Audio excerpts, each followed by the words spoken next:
Mga hiring sa Siman Bayo, kita nyo lang yung direct apply jobs.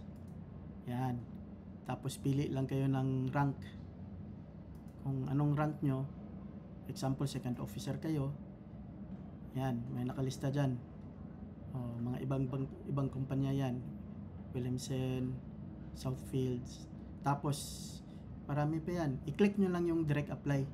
Pag click ng direct apply, diretso na yan sa email ng agency.